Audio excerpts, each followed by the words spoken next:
So, Davante Adams, he himself chose to go to Las Vegas 2 years ago. That's right. He was still one of the best receivers in the league at that point. Late 20s, reunited with Derek Carr. Yep. His best pal from his Fresno State days. Yep. Shout out the Bulldogs. Then the Raiders got rid of Derek Carr. They brought in Jimmy Garoppolo. Davante Adams hated him. They started losing. This season, it's Aiden O'Connell McDaniels. or Gardner Minshew. Yeah. Worse and worse and worse. So now he said, and it's reported by Ian Rappaport of NFL Network, that he has gone to the team on Monday, said he prefers to get traded. That's right. He said also the scenarios are he remains with the Raiders. I say there's no way that's what it ends with. No. But let's get into it. Who do you think, Trev, should be trading for the No, you said Davante it. Adams? No, you said it. It's an obvious thing. Yes. Let's lay it out. The Patriots have $36 million in cap space. Hello. His cap hit, if you trade for him right now, will be $13.5 million. If they wait till the trade deadline, November 5th, it'll only be $8.6 million against the cap. Trav, let me ask you this, and check a box if the Patriots qualify. Okay. The Patriots have an elite wide receiver one. Okay. The Patriots have a wide receiver one. Okay. They should be trading for Davante Adams. Here's another one. The Patriots were pursuing Brandon Ayuk. Yes. Okay. You think the Patriots should trade for Yes, Davante I do. Adams? Look, I'm glad you brought up Brandon Ayuk because we talked about it so much. It drove me nuts. And I told you along the way, it's not the Patriots. It's Ayuk. This guy's taking us on an emotional roller coaster. Like, do you want to get paid or not, bro? Because you're acting like you want to get paid. And then when you can go somewhere and make the most money, then all of a sudden it's about, well, I want to win. Well, what is it? And we found out later he was playing games to just stay where he was and get paid where he was. He was using all these teams as leverage. Okay, fine. But you know what? That's games for recess. I mean, Davante Adams has already told you and shown you he's about the money, baby. He don't give a damn about winning. When he was winning in Green Bay, what did he choose over it? Money. He was with a Hall of Fame quarterback. He was winning games. He was putting up video game numbers, George. What did he want to do? Oh, I want to be closer to my family.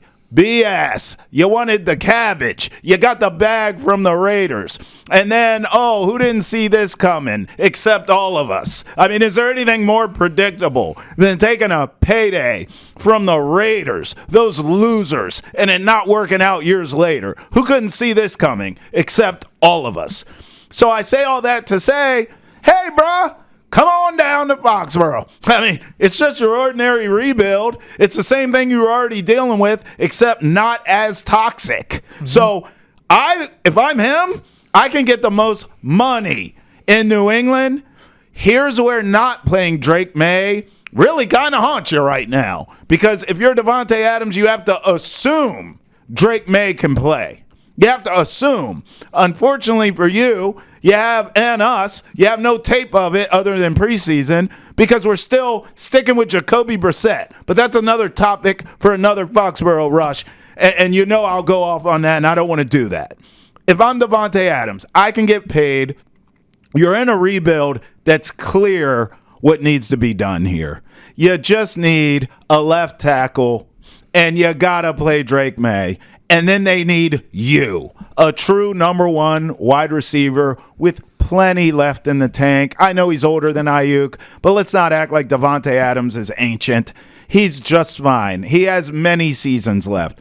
Would I overpay for him? You're damn right I would. And then I would go to Drake May as soon as I have him, and then I'd start thinking about the future, and I'd start evaluating, who I'm sure you already have, all the left tackles in the draft, and then next season and beyond, I'm kicking everybody's ass. That's how I would do if I'm the Patriots. At the bottom line at the very least, you must pick up the phone and call the Raiders. I mean, I would think right now you can get this guy for pennies on the dollar. The rumors are they want a second-round pick. I'm giving that up. So, okay, well, then I'm giving up that second-round pick. No problem. What else? We need to work out a contract? Yeah, let me talk to him. We'll get that done. Or just let him know we'll get that done. Don't worry about it. We'll pay you. If I'm New England, I'm getting Davante Adams here ASAP. And then bring on the Drake May era, and then give your fans a glimpse of the shape of things to come. Because Lord knows what we're watching now is enough to drive you to drinking if you haven't started already. I mean, it makes me sick watching these Patriots games these last few seasons. Let's not let last season off the hook. I mean, that offense was atrocious. When you want to take a nap, put the Patriots game on, because that's what their offense does. It puts you to sleep. It's the same damn thing this year. Go get Davante Adams and give us some hope around here. It's going to be the same thing because he's going to be running routes, and that offensive line is not going to give a quarterback enough time or even a chance to find him. It's going to take time for the chemistry to develop. And if they bring in a rookie, he's going to have to bring along a rookie. But to me, this all stops at you have to give up a second-round pick for a wide receiver that'll be 32 years old next season and won't be here when the actual championship window is here. Now, as someone that said, go get Brandon Ayuk, as someone that is saying, go get T. Higgins. Yeah, you have. Those guys will be 26 years old. Right. You'll have them for the next 3 to 4 years. Drake May will be a starter next season. He'll really hit his stride midway through next season, and you'll see the real dividends year 3 and year 4 of him in the league. Once I hear second-round pick and other draft compensation for a team in this big of a need of a rebuild, you don't go for Davante Adams. I'm sorry. They have the cap space. They need the wide receiver. Davante Adams 3 years ago, you make this move like that. Davante Adams now, you don't. They have the cap space. They can easily afford them. They have nobody on offense. They have nobody on offense. Nothing. But it's playing the long-term and the short-term goals together. Short-term, they need this offense to improve. Long-term, they need to put together an offensive nucleus that will help Drake May down the road. You know what that second-round pick can be, Trav? And I'm projecting way down the line. What? I'm not even going to bring left tackles into this. Patriots go left tackle, first-round pick. Second round, that could be a Trey Harris out of Ole Miss or an Alec Ayomanar out of Stanford. Two big body receivers that are good downfield, good catch rate, just good NFL receivers. Wide receiver 2s, maybe 3s. Behind a T. Higgins. Behind maybe a Jalen Polk if he has that sophomore jump. That's what that second round pick is. Not a rental of what Davante Adams can be. The Jets, they should go get Davante Adams. $16 million in cap space. We know who their quarterback is. Yep. That offense needs a true second option on the outside. Dare I say a wide receiver too, because I will never call Davante Adams that. But Garrett Wilson is one of the best route runners in the league. You have weapons. Their last 2 years together in Green Bay, they had Davante Adams had almost 240 receptions. Yep. Just over 2,800 yards and 29 receiving touchdowns. His last 2 years in Green Bay. Yeah. With Aaron Rodgers and Nathaniel Hackett, even though Hackett doesn't do anything. Once Aaron Rodgers signed with the Jets, it was Super Bowl or bust. It still is right now, despite their 1-3 start, despite that loss to the Broncos. And with Aaron Rodgers calling out a head coach who was handpicked by the GM, you know how you get back on their good side? Right. For this guy where your job depends on him and the success where your job depends on it, go get his favorite receiver of all time, one of his favorite teammates, a guy he says he loves all the time, and Davante Adams. Yeah, they're still tight. And that would help Garrett Wilson because Davante Adams would help teach him to be an NFL receiver. Yeah. The Patriots need to pick up that phone. Elliot Wolf has to.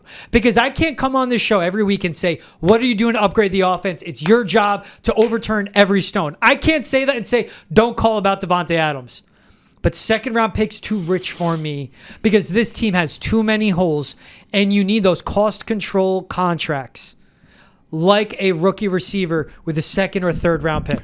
That's my hesitancy on that. I see your vision for the Jets. It makes a lot of sense. It connects all the dots that you laid out beautifully. In fact, you know, watching that game over the weekend, Patrick Surtain shut down Garrett Wilson. Let's call it what it is. He shut down everybody, He bro. shuts down Mike everyone. Evans, But where I'm going here is you have a Davante Adams. That changes. Yeah, that changes things. And maybe in a winnable game for the Jets, I know they had some penalties and stuff, but, but you're right. In a winnable game, they maybe win that game. Yeah. So I see your vision. He's 31 years old. That's my tough part. I see your vision. I'm going to push back a little on your Patriots take, though.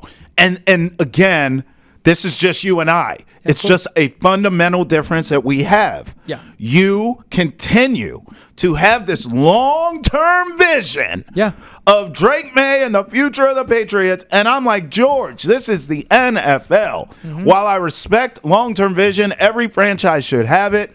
You better focus on the present too, because I am telling you right now, there is no damn long-term vision. If you stink, bottom of the barrel stink, everyone's getting fired. And then it's a whole new regime for Drake May, and then we're having that conversation. Well, he's had 3 coaches in 2 years. Listen, man, let's just face the facts in this league.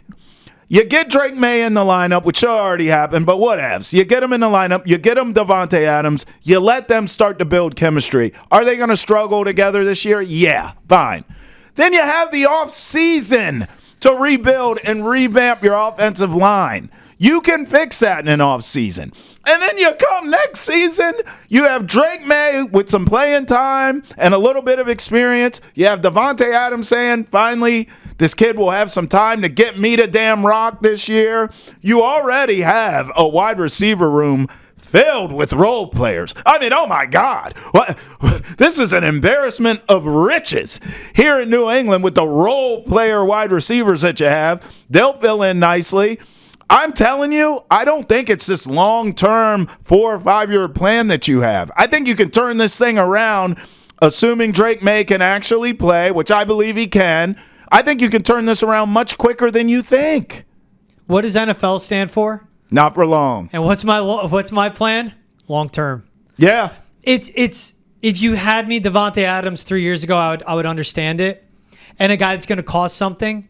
And Travis, we've seen it. Yeah. When he's unhappy, the whole building feels it. That's a fact. I'm a huge Davante Adams fan. His release off the line of scrimmage is unreal. Yeah. When that guy's operating at his ceiling, you could argue he's the top best. 3. You could argue. I wouldn't say he's better than Justin Jefferson, but yes. I wouldn't say he's better than Tyreek Hill, but Fair. certainly you could build a case. Top 3. Yep. It's not going to work here. There's too much turmoil in New England.